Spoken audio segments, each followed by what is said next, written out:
gentlemen, let's go racing here at Knoxville. Only the best go 3 abreast. It is show time at Williams Grove Speedway. Ladies and gentlemen, boys and girls, here at Eldora Speedway, it's showtime! You got them for a rep. Often imitated, never duplicated. The greatest show on dirt, the world of Outlaws. It's time to sit back, relax, and enjoy because, ladies and gentlemen, it's showtime! Set to do battle for 30 laps. The green flag is waving. Hello, everybody. Welcome to Wing Nation presented by Sage Fruit. I am your host this week. I'm Erin Evernham. Joining me alongside via Zoom is my good buddy, Ashley Stremme.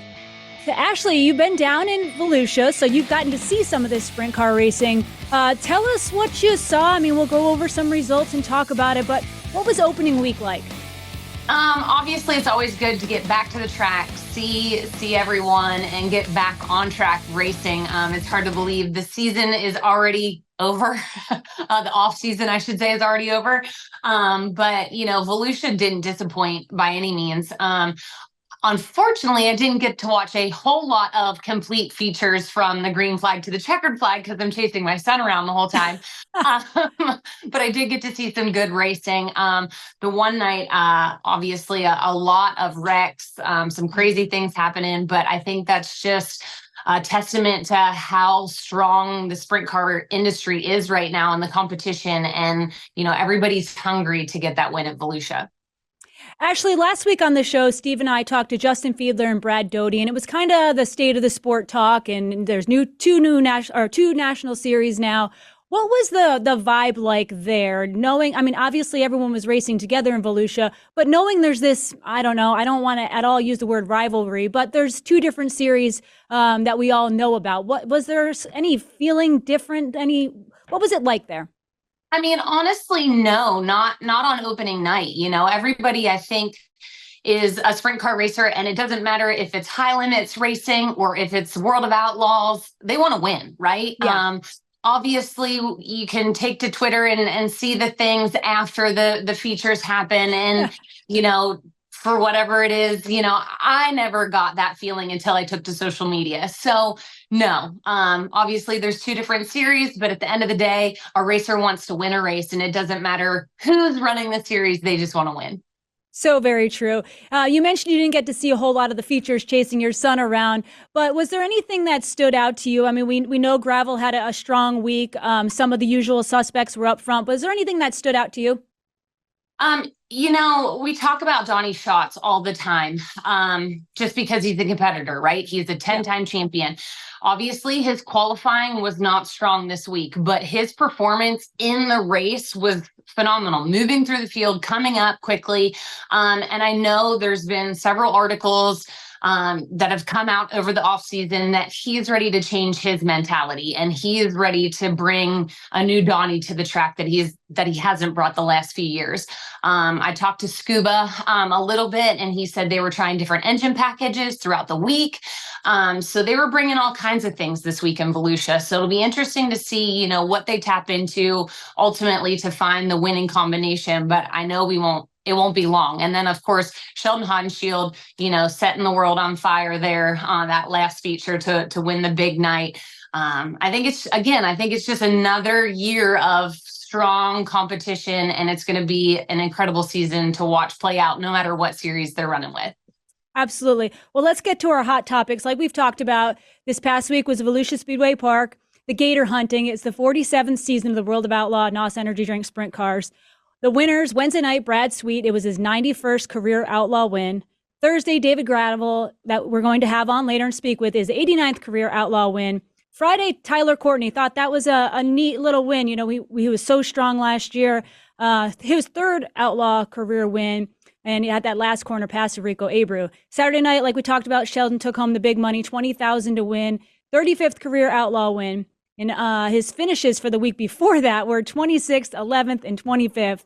I thought it was interesting. I saw even Jennifer Marshall talk about how they had such a rough week, and then out of nowhere, they just pulled off this huge win. How about that?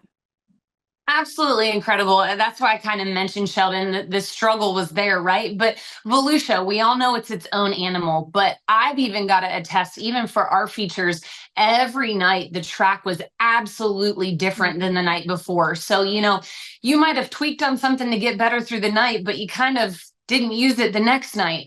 So it was rather interesting to see. But Erin, you mentioned all these guys and all their career wins. It's absolutely incredible because I think about all of them and I don't think any of them are over the age of like 38, maybe.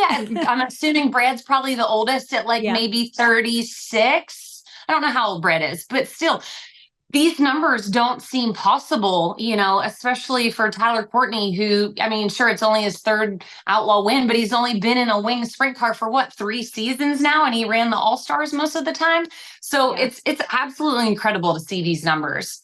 It sure is. And speaking of numbers, we talked about David Gravel. He picked up the big Gator, had the highest points at the end of the week, and he had a really strong week. He won one night, a third, a fifth, and a sixth. It's his third big Gator, tied with Darren Pittman for the most.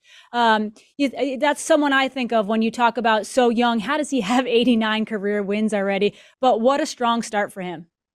Yes, obviously, David in the hunt for the championship every single year.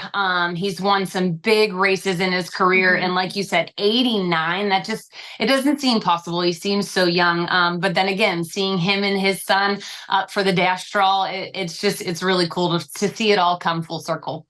It really is. And some other notes we had down, Gio Scelzi, it's his second year, or second in the Dirt Car National points, and he had a fourth, and an eighth. I thought that was a really, really strong start for Gio this season. I think he's going to be a contender to watch out for the World of Outlaws. No doubt about it. I mean, obviously the youngest to ever start the Knoxville Nationals. I think, he kind of dubbed himself right there that he's going to be a competitor no matter what. And of course, Landon Crawley, Kevin Gobrecht Rookie of the Year driver with Jason Sides. We walked up there for a little bit and Jason was kind enough to let my son Steele climb in the sprint car and hang out. And so, we're in trouble with that already. But on Wednesday, they set quick time. So really cool to see for Jason and Landon there. Yeah, that was awesome. He made 2 dashes. He struggled a little bit in the A mains, 22nd, 19th, 22nd, 21st. But the fact he made all A mains, quick time dashes, I think he just turned 16 years old, if I read that correctly. I think that he's got a huge future. Obviously, managing your car through the feature is the hardest part to learn as an outlaw. So I just think that it's awesome to see that Sides car running well, and I think their future is very bright. Yes. And then, talking about those struggles, everybody's got them, unfortunately. Bill Baylog had a super rough start as well. 2 engines. That's all he had. And now he's hurt both of them. So it'll be interesting to see if, they can get another one, if they can get those fixed to get back on or to see where they end up there. Absolutely. Well, it was a great week for the World of Outlaws. They had huge crowds. They announced their extension of the sponsorship with NOS Energy Drink. So a great week for the Outlaws. Great start to the season for us sprint car fans. We're going to take a quick break, and when we come back, we'll have David Gravel. Tony, do you even remember how to drive one of these? It's not something you forget. You should know that. The drive to succeed, the need to win, the desire to be a champion. And we surround ourselves with partners that believe the same. Like Tony Stewart Racing, Sage Fruit strives to be the best in all they do. They work hard on the farm, in the packing facilities, and with their retail partners to provide high-quality apples and pears all year long. You can compare apples to apples, but nothing compares to a Sage Fruit apple. Winning quality in every bite. Welcome back to Wing Nation. Joining us now on the Sage Fruit Hotline is David Gravel, the driver of the Big Game Motorsports #2. David, welcome to the show. Thanks for having me. Yeah, so not a bad start to the season. I think you were top 6 every night, won the Big Gator, had a win. Talk about how you feel starting off the year so strong. Yeah, I thought we did a good job about every day. The day that we didn't qualify good, we had to battle hard in that heat race and get into the dash. And the first 2 nights running 3rd and 1st was really good. The 3rd night running 5th, we felt like we could have had a better result if we did some things right. And then the final night running 6th, the track was really fast and wet, and felt like we were really good the last 10 laps of the race, but just wasn't good enough early to make some stuff happen. And overall, the guys did their jobs really, really well. Talking about that, David, obviously Volusia, we always talk about how its own character, and this year was no different, but it seemed like there was no consistency as to what you were going to race on every single night. It was literally a different surface. What is that like for you as a driver, knowing that you've got to kind of have a different challenge every single night and can't really go off of your notebook the night before? Yeah, that's what was really tough going into it. Was the dirt is definitely different than it was last year. It's like last year was a hybrid, and this year was like full sand, or I'm not even sure what it was exactly, but the first night was really slick, and then they redid the track before the feature, and that was the only night they did track work throughout the night. So for sure, different every night, and that's what makes this deal so hard. You're at the same track for 4 days, think you have stuff figured out, and you find out you don't still. You know, it's just really, really difficult, especially with that field of cars, the biggest field of cars at Volusia since like 2006 or something like that. And all the good guys were there. Well, that's certainly a testament to you and your team. David, you've been with Big Game now for a few years. What is it like now that you've settled into a team for a few years? You've got a great crew chief, a great team behind you to start the season just with that confidence and that unity of knowing each other as well as you do?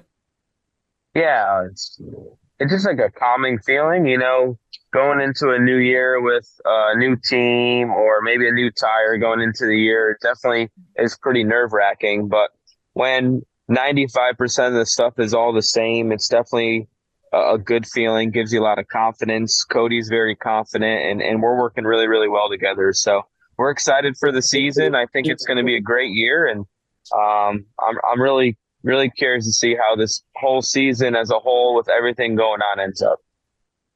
With that being said, obviously, your third big Gator tied with Darren Pittman for the most. Is that something that kind of resonates with you? Obviously, you're still young. You have a large career ahead of you to be able to be the top of that list. But joining guys like Darren Pittman, especially at a place like Volusia, what does it mean to you? Yeah, it's definitely really cool. We were so close last year. We led it to the final race, and we had that makeup event during bike week. And that's the race that we got into a crash and finished outside the top 10. So Volusia has just been an amazing place for me in the Big Game Motorsports car. Ever since I've been in that car, Volusia has just come just very natural to us. And obviously we have a good qualifying program and race well as well. So to get 3 and be tied for the most, I mean, I remember Donnie Scott, he's won like 14 or 15 races there. I don't understand how he hasn't won more big Gators, which is crazy because he's the model of consistency the last, 10 or 15 years. So we must be doing something right. Yeah, absolutely. David, you mentioned everything that's going on in our sport, and I opened the show with Ashley and asked her, since she was down in Volusia, what it felt like in the pit area, knowing now there's 2 national series and knowing that obviously you were all racing together at Volusia, but things split this week. What was it like for you, or what is the feeling? I mean, obviously I'm far away from things here in North Carolina, but I'm just curious if there's, I don't know, I don't like the idea of a rivalry. I don't like any tension, but what is it like knowing that there's 2 national series now? Yeah, I just don't know if I have an opinion on that right now, just because I don't think it's ever really happened. Yeah. Is there room for it? I mean, anybody could speculate, right? But nobody knows for sure if it's something that's sustainable or not. And that's what we're going to have to find out. The bummer for like us is, as World of Outlaw guys, is, we're not going to race the best every single night. We have 8 really good guys still, but High Limit has about 10 or 12 really good guys too. So I think when you put both series together and see the fields that we have at Volusia and what we're going to have at Eldora, Knoxville, and Huset's and Williams Grove and Charlotte, right? That's when the best of the best are going to be together. And I think that makes those events worth that much more to fans, to drivers, to prestige, all those things. So it's going to be very interesting to see how it all goes. And I think both series have strong rosters. Now the local racing and that regional stuff is going to really hurt for the star power, in my opinion, because there's a big gap from pay from the World of Outlaws and High Limit now to what's the other option now. Before, the All-Stars was kind of like the mid-tier. It paid about half of what an Outlaw race paid. Now, High Limit is nearly the same as an Outlaw show. And, you see Knoxville and stuff step it up pretty good. And I see Attica stepped up, and Williams Grove pays decent, but still it's nowhere near the pay that these other national series are paying. Very, very, very valid points, David. It'll be interesting to see how the year plays out. But you talk about those big events, the Knoxville Nationals, the Kings Royal, where everyone will kind of be housed in one place.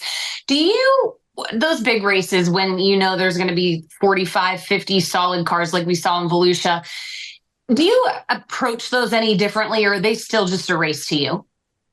Yeah, it's tough. I think the more you do it, the longer you race, you approach it the same. Luckily we have good equipment and a good amount of it where we have good motors and good cars night in, night out. I would say the only race we treat different is kind of Knoxville Nationals. We typically shake down a car when we're there in June for the Outlaw show. And if everything goes well, we'll put that car to the side. So we'll have 2 races going into Knoxville Nationals, and that will be our Nationals car. So with these big events, every format is different. It's like, I know it's just not a different mentality, but you have to be good every time you're on the racetrack. And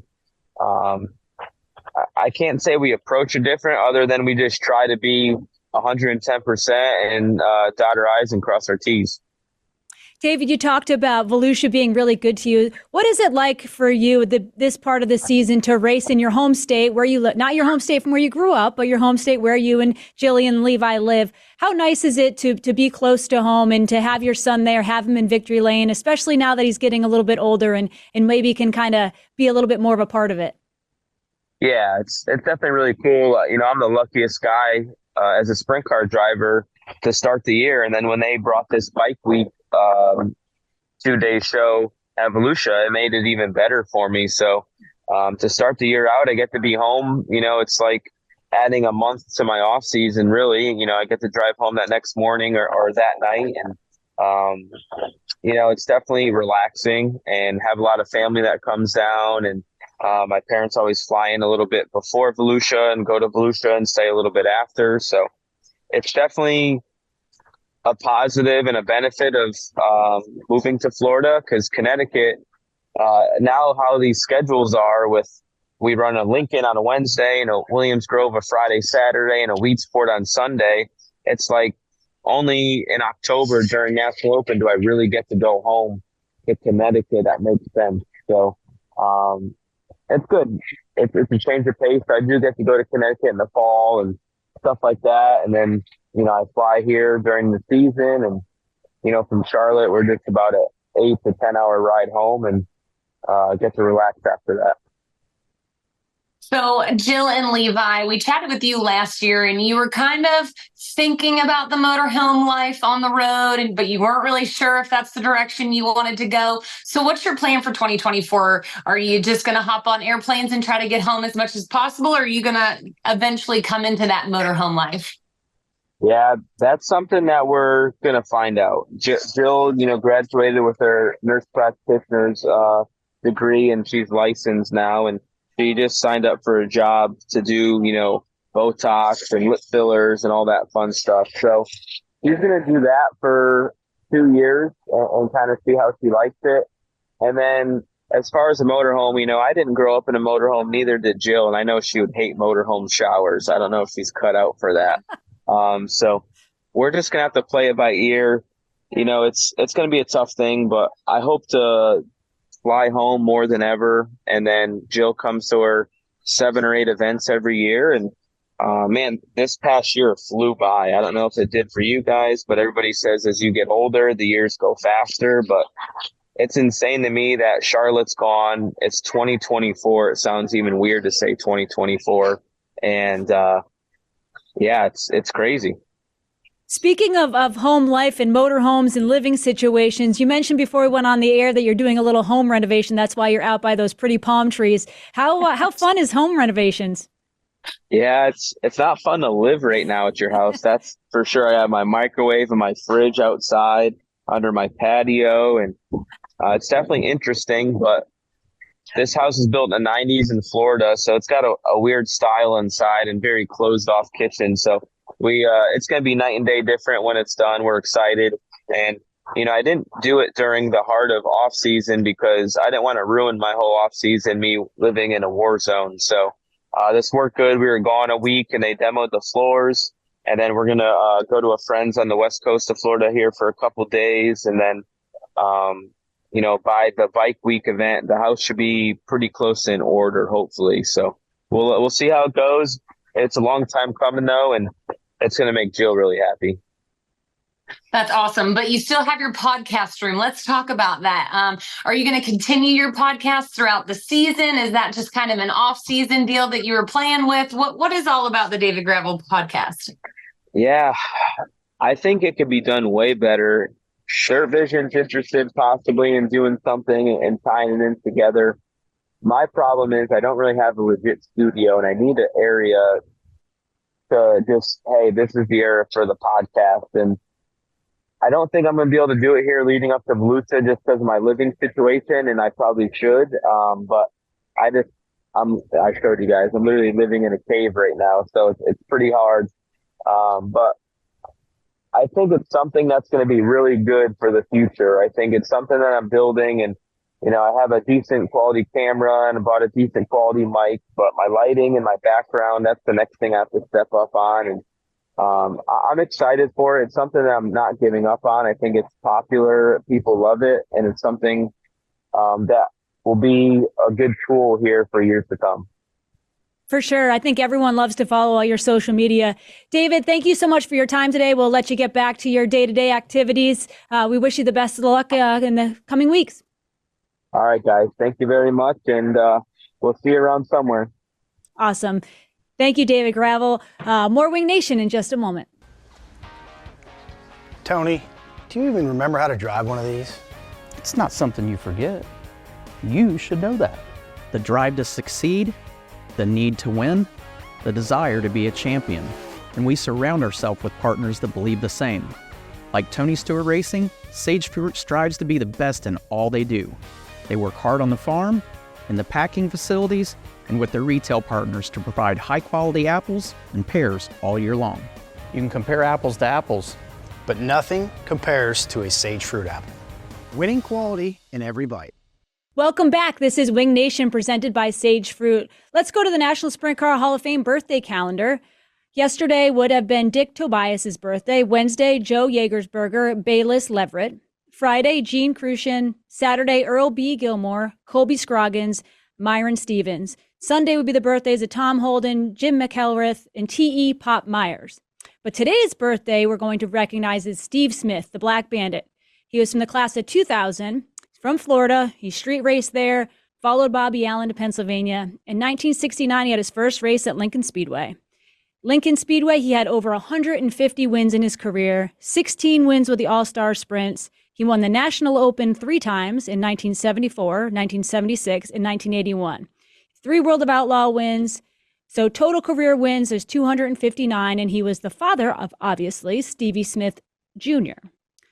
He was referred to as Steve Smith Sr. Also, the National Sprint Car Hall of Fame has the 2000 Sprint Car Raffle going on. Ashley, can you tell us a little bit about that? Absolutely. It is the 2024 Sprint Car Raffle. It is a triple X chassis with a 410 all Parker racing engine.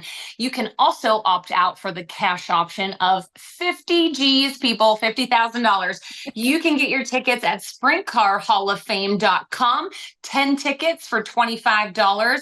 And if you do more than 10 tickets, you get a bigger discount. So be sure to check them out. The drawing date is December 23rd, 2024. So a nice little Christmas present there for you. Absolutely. You can go to www.sprintcarhof.com for more information. All right. Tonight we got High Limits Racing. Last night they got rained out during the middle of the night. So we have the double feature, $15,000 to win tonight's race. Ashley, what are your thoughts? We got to see a little bit of hot laps, some qualifying, a few heat races. What are your thoughts on high limits racing? Once again, I have a 2-year-old and a husband, so who's also like a child. So between Bluey and flipping back to late models at Volusia, I think I got to see this much of high limit racing last night. I'm excited to hopefully have 2 TVs tonight to be able to, so he can watch what he wants and I can watch what I want. But again, like I said earlier, it's some of the top competitors in both series this year. It's going to be melee no matter what. For sure. I love that you're talking about Bluey. Only a mom can appreciate that.